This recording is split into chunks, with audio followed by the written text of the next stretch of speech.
الحمد لله رب العالمين، أشهد أن لا إله إلا الله وحده لا شريك له، وأشهد أن سيدنا ومولانا محمدا عبده ورسوله. أما بعد، فأعوذ بالله من الشيطان الرجيم. بسم الله الرحمن الرحيم. الذين يحملون العرش ومن حوله يسبحون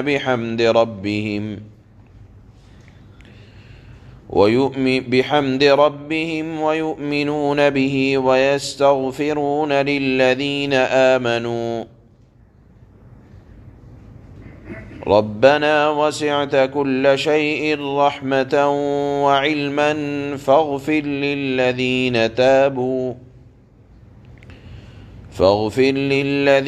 تابوا واتبعوا سبيلك وقهم عذاب الجحيم.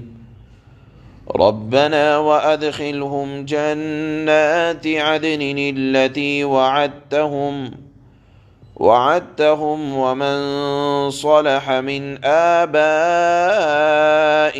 وأزواجهم وذرياتهم إنك أنت العزيز الحكيم. وقهم السيئات ومن تق السيئات يومئذ فقد رحمته وذلك هو الفوز العظيم. صدق الله مولانا العلي العظيم. اللہ پاک نے ان آیات کے اندر ان لوگوں کی فضیلت اور شرافت کو بیان فرمایا جو اللہ پر ایمان اور یقین رکھتے ہیں، جو لوگ اللہ کے کلام کو سچا جانتے ہیں۔ اللہ نے فرمایا کہ وہ ایسے معزز ہیں کہ اللہ کے فرشتے اور فرشتے بھی وہ جو مقربین ہیں ان کے لیے دعا اور استغفار میں مشغول رہتے ہیں۔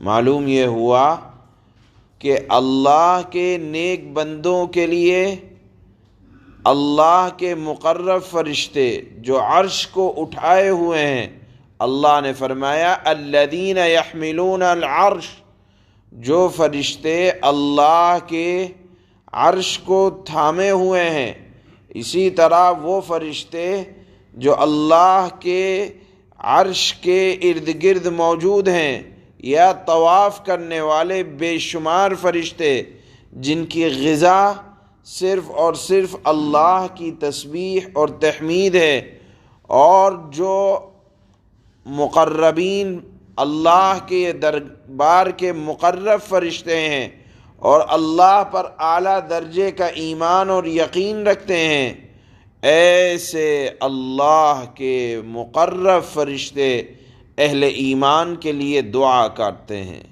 دعا کیا کرتے ہیں؟ 3 دعائیں کرتے ہیں۔ آج کی آیات میں اللہ نے اہل ایمان کے متعلق فرشتے اور وہ فرشتے جو مقرب ہیں ان کی دعا کا ذکر فرمایا ہے۔ یہ میرے لیے اور آپ کے لیے بڑی خوش نصیبی کی بات ہے کہ ہم خاک پہ رہنے والے گنہگاروں کے لیے اللہ کے مقرب فرشتے اور وہ مقرب فرشتے کہ جن کی غذا ہی تسبیح ہے، جن کی غذا ہی اللہ کی بڑائی کو بیان کرنا ہے، ہم جیسے خاک پہ رہنے والے لوگوں کے لیے عرش کے مقرب فرشتے دعا کرتے ہیں۔ کیا دعا کرتے ہیں؟ اور یقیناً یہ دعا بھی اللہ ان کو سکھلاتا ہے، کیونکہ فرشتوں کے بارے میں قرآن میں اللہ نے فرمایا کہ وَيَفْعَلُونَ مَا يُؤْمَرُونَ، وہ وہی کرتے ہیں جو اللہ انہیں حکم دیتے ہیں۔ یعنی فرشتوں کی مجال نہیں ہے کہ وہ اپنی طرف سے کوئی کام کر سکیں، اللہ انہیں حکم دیتے ہیں تو فرشتے وہی کام کرتے ہیں۔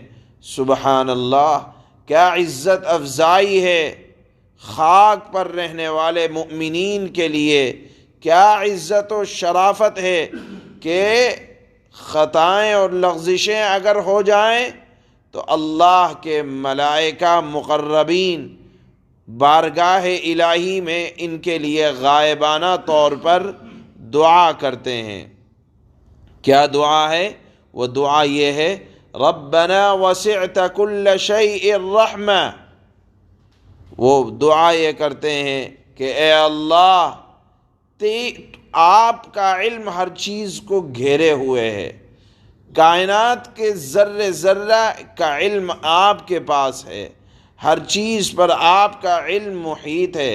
اے اللہ، تیرے نیک بندوں سے اگر کوئی گناہ ہو جائے بر بنائے بشریت، ہم انسان ہیں، ہم اللہ کی عبادت تو کرتے ہیں لیکن اللہ کی عبادت کا حق ادا نہیں کر سکتے، یا انسان ہونے کی وجہ سے آدمی کوئی کامل نہیں ہے، غلطیاں ہو جاتی ہیں۔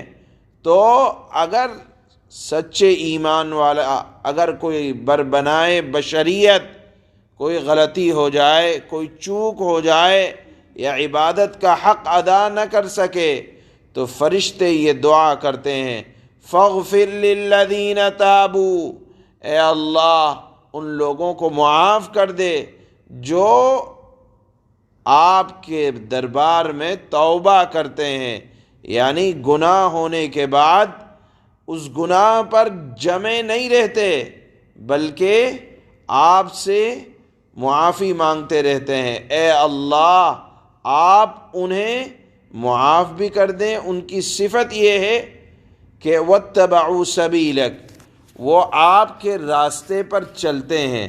اللہ کا راستہ یعنی ہر خیر کے کام کو انجام دیتے ہیں، توبہ کرتے ہیں، توبہ کرنے کے بعد خیر کے کام بھی کرتے ہیں، آپ کی راہ میں محنت بھی کرتے ہیں، جد و جہد بھی کرتے ہیں۔ اے اللہ، آپ ان کی توبہ کو قبول فرما لیں۔ وقہم عذاب الجحیم، اور ان کو جہنم کے عذاب سے بچا لیجئے۔ علماء نے لکھا ہے کہ آدمی کی توبہ کی قبولیت کی علامت یہ ہے کہ اگر گناہ ہوا کوئی انسانی تقاضوں کی بنیاد پر اور توبہ کر رہے ہیں، اور توبہ کرنے کے بعد آپ کو خیر کے کام کی، اچھے کام کی، بھلے کام کی توفیق مل گئی تو یہ سمجھ لیجئے کہ اللہ نے آپ کی توبہ کو قبول کر لیا، تبھی آپ کو خیر کے کام کی توفیق مل رہی ہے۔ یہ توبہ کی علامت ہے، توبہ کی قبولیت کی علامت۔ لکھا ہے یہ ہے کہ آدمی کو خیر کی طرف اس کے رجحانات بڑھ جائیں۔ تو فرشتوں کی دعا اہل ایمان کے حق میں یہ ہے، پہلی دعا کہ اے اللہ، اگر اہل ایمان سے کوئی غلطی ہو جائے اور وہ توبہ کرتے ہوں تو آپ ان کے اس گناہ کو معاف فرما دیں اور ان کو جہنم کے عذاب سے بچا لیجئے۔ دوسری دعا جو فرشتے اہل ایمان کے متعلق کرتے ہیں، دعا کا دوسرا جز یہ ہے کہ اے ہمارے رب، ان کو ہمیشہ کی جنتوں میں داخل فرما دیجئے گا جن کا آپ نے ان سے وعدہ فرمایا ہے۔ وہ تو جنت میں جائیں گے ہی، ساتھ میں وَمَنْ صَلَحَ مِنْ آبَائِهِمْ وَأَزْوَاجِهِمْ وَذُرِّيَّاتِهِمْ، اے اللہ جنتی جنت میں چلے جائیں، اگر بال بچے ماں باپ کا وہ مقام نہیں ہے، مثال کے طور پر بیٹا ہے، عالم ہے، حافظ قرآن ہے، ظاہر سی بات ہے اس کا مقام بلند۔ اب باپ حافظ نہیں ہے، باپ یا اولاد حافظ نہیں ہے، اب جنت میں جانے والا یہ تمنا کرے گا کہ کاش میرے ساتھ میرا باپ بھی میرے مقام پر آ جائے۔ باپ جنتی ہے لیکن جنت کے اس ٹھکانے پر نہیں ہے جس ٹھکانے پر ایک عالم بیٹا یا حافظ قرآن ہے۔ تو فرشتے یہ دعا کرتے ہیں کہ اے اللہ تو نے اہل ایمان کا مرتبہ بڑھایا بھی ہے، آپ نے ان کو جنت میں داخل بھی کیا، لہذا اس جنتی کے جو رشتہ دار اعزاء اقربا جنت میں جانے کے حقدار ہیں، اے اللہ ان کا مرتبہ بڑھا کر اس جنتی کے مقابلے میں کر دیجئے یا برابر میں کر دیجئے جن کے بارے میں ہم دعا کر رہے ہیں۔ انک انت العزیز الحکیم، بلا شبہ آپ زبردست حکمت والے ہیں۔ معلوم یہ ہوا کہ ملائکہ مقربین اہل ایمان کے لیے جنت کی دعا بھی کر رہے ہیں، اور اہل ایمان کی اولاد اعزاء اقربا کے لیے بھی دعا کر رہے ہیں کہ اللہ ان کا مرتبہ بڑھا دیجئے۔ تیسری دعا جو فرشتے اہل ایمان کے متعلق کرتے ہیں وہ یہ وقیہم السیئات، اے اللہ ان کو تکلیف سے بچا لیجئے۔ کس تکلیف سے؟ یعنی قیامت کے دن جو تکلیفیں پہنچنے والی ہیں۔ کیا ہے قیامت کے دن کی تکلیفیں؟ جیسے سورج نیچے آ جائے گا، اور قیامت کے روز وحشت ہوگی، گھبراہٹ ہوگی، اور اسی طرح اگر کچھ گناہ ہوں گے تو گناہ کا اثر آدمی کو گھبراہٹ میں مبتلا کرتا رہے گا۔ لہذا فرشتے یہ دعا کرتے ہیں کہ اے اللہ میدان محشر میں سورج کی نزدیکی کی وجہ سے ماحول انتہائی گرم ہوگا، مخلوق خدا پریشان ہوگی، اے اللہ تو اپنے نیک بندوں کو وقیہم السیئات ہر طرح کی برائیوں سے بچا لیجئے گا۔ معلوم یہ ہوا کہ جہنم تو آگے کی بات ہے، جہنم میں جانے سے پہلے اور بھی منکرین کو پریشانیاں آنے والی ہیں۔